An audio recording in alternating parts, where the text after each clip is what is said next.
So guys, you can see the moisture level being shown is like 24. Let me zoom in. See, it's like 24 for the most muddy one. So our formula works in such a way that the higher the moisture, the lower will be the percentage. So I take it out. See, now it's out. I clean the sensor.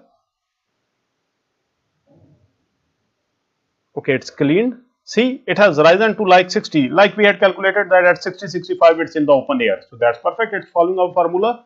Now we go for this half moist and half normal, dusty, and see what happens. Now see, again the level is falling on the screen. Look at the screen.